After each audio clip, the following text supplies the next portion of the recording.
Steel and Flame, Book 1 of the Guilds of Avlaan series is available on Amazon. If you like fluffy worldly protagonists and Japanese light novels, follow the link below to check it out. Hello everyone, Leonardo Cornejo here with another video.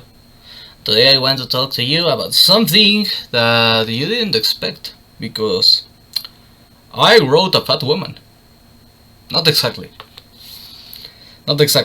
but the protagonist of one of my projects, which is currently releasing chapters on Pixiv, and which, depending on the situation, will be released as part of a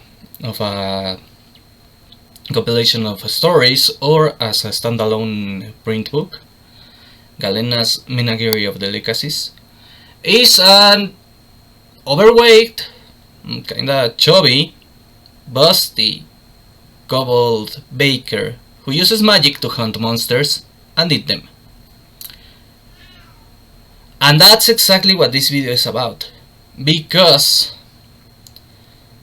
there is this whole thing with the matters of diversity and inclusion and equity. You know what I'm talking about. That makes people recoil in reaction and disgust toward overweight characters, and it's related to basically the announcement also of this game Assassin's Creed Shadows, which has this fat androgynous sumo wrestling shinobi. Yeah, you kinda get what's the difference here. If I describe two different characters who are overweight characters, you can imagine where is the difference here. And that's what I'm going to talk about in this video. That basically you can have great overweight characters, great fat characters, likable, popular fat characters, but that kind of people, you know what I'm talking about. Basically Marxists, leftists, the diversity, inclusion and equity people, the bridge people, they can't create good overweight characters. First of all, let me explain several things.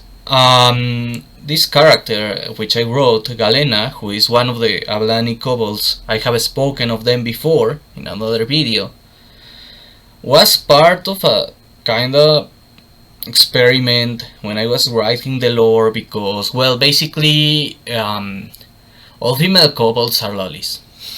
That's an important part to explain. All female kobolds are lollies, which means most of them have a flat chest. Natron, for example, Luna, who is another kobold I have written, Pyrope, who is part of the cast of Galena's Menagerie of the Delicacies, Kutar, who is also a kobold in one of the upcoming projects. Every single one of them is flat. It's even a joke, a running gag regarding Pyrope, because she knows Galena, who is an exception to the norm because she's overweight. The only way in which female kobolds can have a proper bosom is by being overweight, and she basically got fat on purpose because of that. Because she's a baker, found out the way to have a fine bosom is getting fat, and she started overeating. But she's also not precisely a couch potato. She's not precisely useless. And she's capable of combat to some extent. It's important to say to some extent. This is the important part with overweight characters. You can have someone who is strong and also fat. For example, sumo wrestlers. You can have someone who is capable of combat and also fat, because that person is basically strong enough to use a weapon, for example, let's say a sword or a heavy firearm. This is actually how you can make a really cool fat character with a heavy firearm, which, for example, there was this fat guy in, I think it was Overwatch, who had really heavy weapons, and he's muscular and fat. That's a way to make a cool fat character too.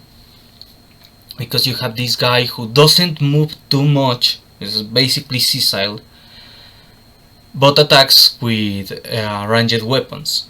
And that's exactly basically the function of Galena. She is a magic user. Her main means of attack are using magic and hitting people with a rolling pin. She's strong, and relatively strong in the arms.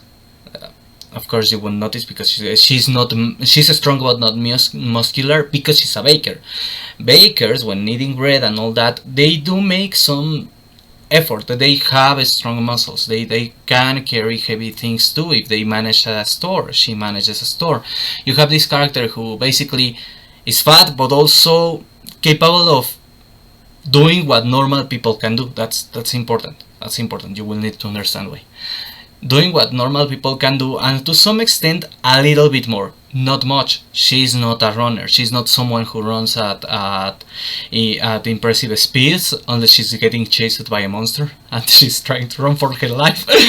She's not someone who can carry a big heavy sword like Guts. No, she uses a rolling pin, a modified rolling pin as a bludgeon. It's not that heavy. She carries something that a baker would carry because she's a baker.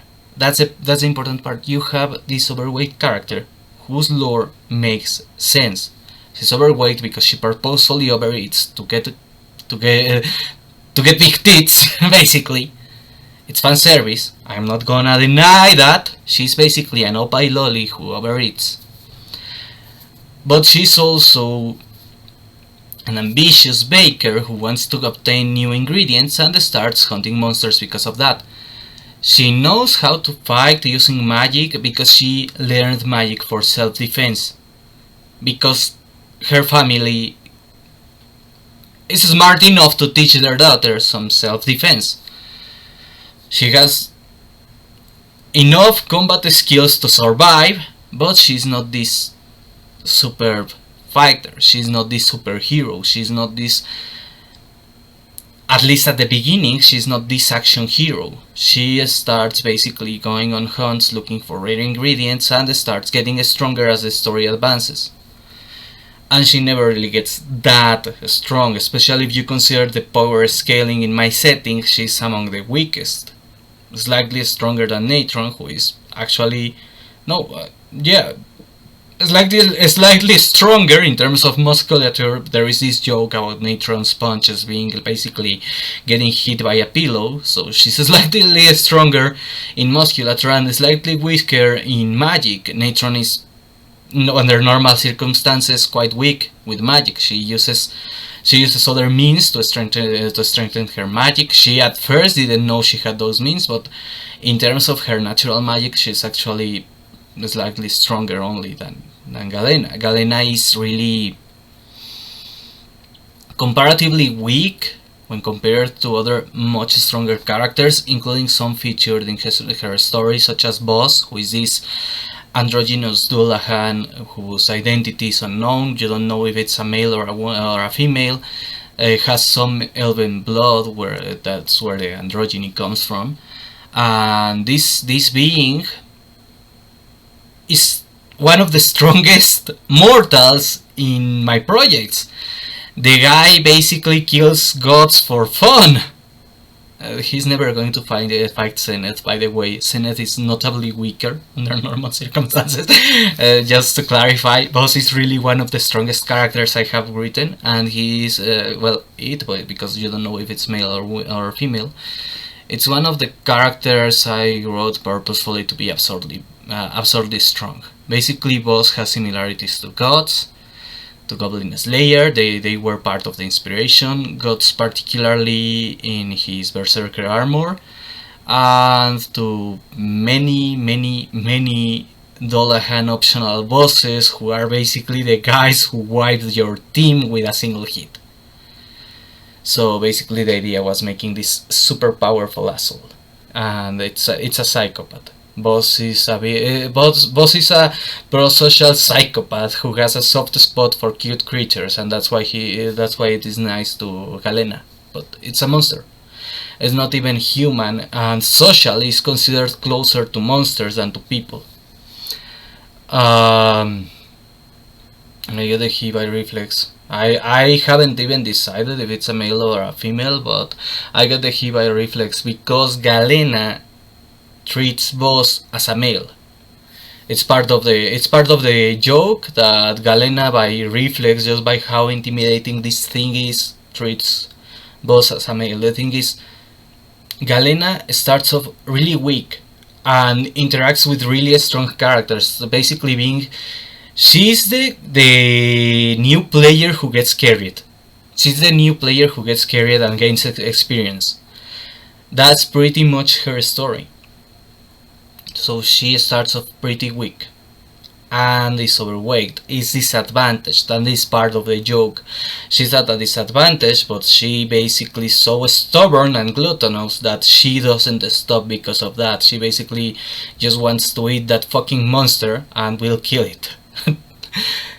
The thing is, she doesn't run unless she's getting chased, and she's running for her life. And trust me, when you are running for your life, even the fattest lardas runs like fucking Usain Bolt. When you're running for your life, your own body stops caring about safety measures, and even though it will break your legs later, if you are a fat ass, you will run like fucking Usain Bolt. I know from experience.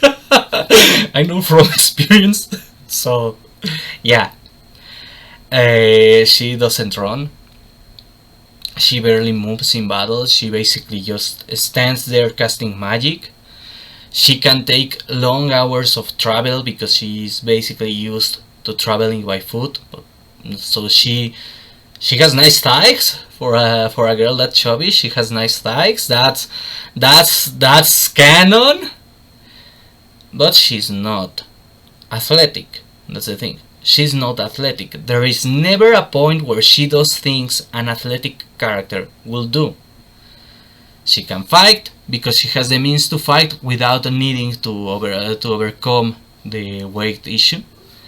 And she's not that rotund. She's overweight, but she's not obese. She's not that fat. She's that's part also of the character. She's basically just fat enough to have big breasts, because normally kobolds don't develop like that, and she wanted to look like that.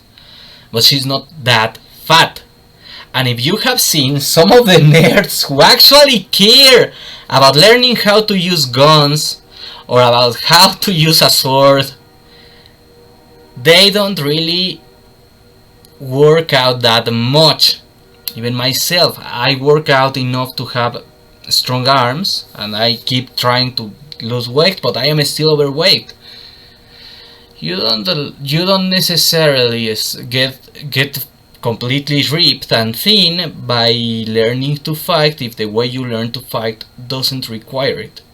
If you're a sniper who is used to just sit around carrying the rifle, you will have arms strong enough to carry the rifle, but you won't get fit. That's why there are some fat cops, because being a good fighter doesn't mandatorily requires you to get completely fit.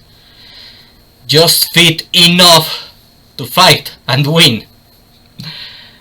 Of course you will say, but they are not the best cops. Yes, they are not, but you see this police officer, maybe a bit older, who is good in battle because he can defend himself, but he has this big belly, because you can be somewhat fat and a good fighter. The problem is when you get too fat, or when you try to make a fat character do things a fat character shouldn't be doing. Unless it is for comic relief, your fat character cannot run like a fucking ninja. Your fat character cannot do parkour. Your fat character cannot jump. As I said, the point with Galena is she basically just stands there casting magic. You can have fat wizards are probably the easiest fat character to make, male or female. Fat wizards and fat snipers, because they don't need to move. They really don't need to move. As long as they have the arms strong enough to carry their weapons, and the legs are strong enough to travel with the rest of the team, they don't really need to move. In fact, if you want to go really crazy, a strong wizard will get really morbidly obese. And we have examples. Not on the good guy's side, but we have the example of this guy, Ozzy, from Chrono Trigger. I don't remember the Japanese name, I tend to prefer using the Japanese names. But Ozzy is a fat goblin-like creature who uses magic. The guy is really fat, he looks morbidly obese. But since basically all he does is encasing himself in ice, well, crystal, I don't know, in a barrier made of some sort of crystalliform thing, and casting magic against the opponent, he doesn't move. In fact, the whole boss battle is basically finding the way to defeat him while breaking his barrier. But he doesn't move at all. He's basically just sitting there casting magic at you. And floats. He doesn't walk, he floats. He doesn't work out at all because everything he does is with magic. You can have a really ugly fat character with magic, because magic makes it easier. You can have some somewhat athletic, overweight or fat characters, and in this case, for example, you have Mario and Wario. Mario is kinda chubby. It's mentioned many times that he's not precisely ripped or thin. He's kinda chubby and short, but he has big muscles and he's strong and has strong legs. It's mentioned too, kind of like Galena too, chubby but not that fat. And Wario is pear-shaped, but he's ripped. He's this pear-shaped asshole with really thick arms and thick legs. You can see the muscles. He's burly, but he's fat. Kind of a role model. You can have cool fat characters. That's the point. You can have cool, likable, even adventurous fat characters, because you have Wario even exploring ruins. But you can't have, and that's the important part, woke fat characters. Because if you have paid attention, the descriptions of all these characters make the excessive weight coherent. You have this guy who is fat because he's constantly overeating, but he's muscular. You have this girl who is fat because she's constantly overeating, but she uses magic and is strong enough to not die in battle. You have this lardass monster goblin thing who doesn't use his body at all, only uses magic, levitates, doesn't move anything, and that's why he's so fucking fat, but he can win fights. Because he literally doesn't even need to move, because he's using magic for everything. Actually, I kinda work around that by explaining that magic burns calories, but in the setting of Chrono Trigger it doesn't. Or at least not the amount of calories Ozzy is probably getting inside himself. The thing is, you have a coherent fat character. But then, that's where the problem starts with woke fat characters. Because what they want to give you is an ugly, unlikable character, and this is important regarding protagonists, who is not the antagonist, because Ozzy was the antagonist, so yeah, he can be this lardass asshole, ugly fat asshole, because he's the bad guy. But you have this ugly fat character who is the protagonist, and whose abilities make no fucking sense or coherence, and expecting you to take that character seriously. You can have this fat character doing really ridiculous acrobatics if it is a joke. As a joke it can work to some extent. It's important to say, to some extent. And you really need to emphasize on the ridiculousness of the situation. For example, you could have the hypothetically a fat clown who uses acrobatics and is a hero and does cool things, but it's this fat jester who looks ridiculous doing acrobatics. That works because it's a joke. But you can't have this semi-serious setting like Assassin's Creed and have this fat kunoichi. We don't really know even if it's male or female, but looks like it more likely female. But it's extremely androgynous. That's another problem with the fat characters. I strongly suggest don't make them androgynous. If the girl is fat, give her a nice rack. Make her hot. You can make a fat character who is attractive by adding some balance in the proportions. For example, that's something. For example, in this game 8 list, you can make custom characters and you can make them quite fat, but you can also give them with customization of characters is easier. You can also give them everything to make sense or just look like you want. But when you are giving non-customizable characters, you need to make them look cool. And the way to make a fat girl look cool is making her sexy. Make her sexy. You can. There are plenty of examples. For example, this elf in this, I don't remember the Japanese name of the manga, but it's in English it's called Plus Size Elf. It's about a fat elf girl who can't stop eating, but she's attractive. And there are plenty. It's basically a manga for guys who like overweight girls, but they are all designed to be attractive. You can make it work. In fat guys, I strongly suggest give them muscles, because that's attractive and that's cool. Basically, if you want to make a character that is fat, rule of cool and then comedy are the ways to make it work. But if you want this semi-serious setting and you have a fat androgynous kunoichi, or maybe it's a shinobi, but so fat and androgynous that you don't know if it's male or female, doing acrobatics, you're a fucking retard. It makes no sense. It sucks. It's bothersome. It goes beyond the capability of suspension of disbelief. And that's the problem with these inclusive woke creators. They can't manage the suspension of disbelief because they want absolute equality and acceptance. They can't recognize the idea of the character being coherent because to them all are equal. Their ideology gets in the way of making a good fat character because they care about the character being fat and ugly and androgynous and making no coherence for the sake of equality. They are so focused on the political aspect of the fat character that they can't make a good fat character, by extension, because they care more about politics. That's the problem also with characters with vitiligo, with characters with all these other medical conditions, with the wheelchair characters are another example.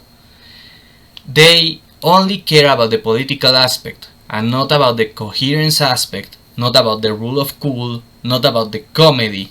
You can make, and I explained it in the video of the wheelchair, you can make a disabled character who is cool.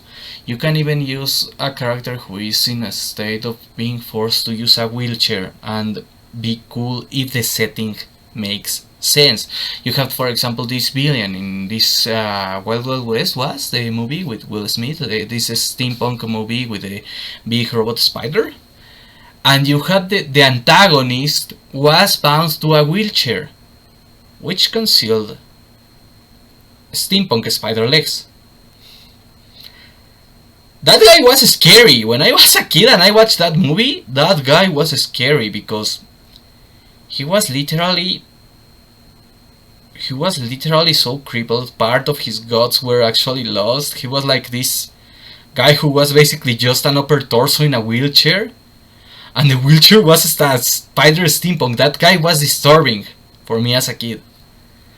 And he was the antagonist, so that makes it work, that makes it cool. It's not that you can't have these characters, it's that woke writers suck at making them. For example, and I have this policy of never writing LGBT characters because I don't want to attract the kind of assholes that are driven to them. I used to write gay characters, lesbian characters, bisexual characters, not anymore. I basically decided the ones I already wrote, they stay, and I will try to make use of them. Because they need to justify their existence. But no new ones. Not anymore. Not because I hate them. But because I don't want to attract the kind of asshole who is driven by those. And I don't want to write, I never had interest in writing transgender characters, because to me, that's not relevant. I had no interest in writing them, and now I have a complete no writing them policy. But there are writers who have written great transgender characters, particularly in Japan. I have said it before that Horikoshi, the way he wrote Magne, was interesting, was good. The only problem is Horikoshi unceremoniously killed her. It was kind of sad that he probably killed her to avoid a controversy, because it was one of the few instances in which you have a well-written, interesting transgender character in a shonen who is not necessarily comic relief. And for example, you have this character, all the Newkama in One Piece, who are transgender characters, because they literally switch genders at whim through Emporio's power. And Emporio, in fact, is one of these characters, and they are awesome, they are cool, they are likable. You can have likable transgender characters. And well, they are a bit of comic relief, but that's because basically everyone in One Piece is comic relief at some point.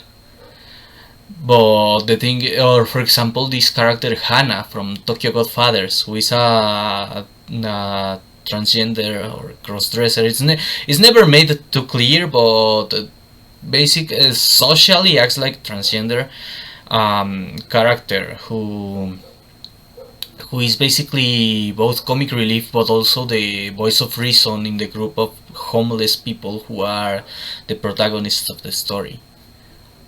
You can have well-written LGBT characters, but they can't be woke. That's the thing. Woke writing is bad because it prioritizes ideology over creation. It prioritizes the message, it prioritizes politics over the character, over creativity, over rule of cool, over making the character entertaining, over being a good story. That's why you can't have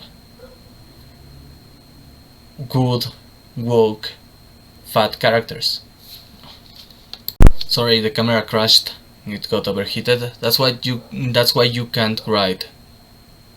Well, that's why, as I said, woke writers prioritize everything about the character, and that's why you can't have good, woke, fat characters.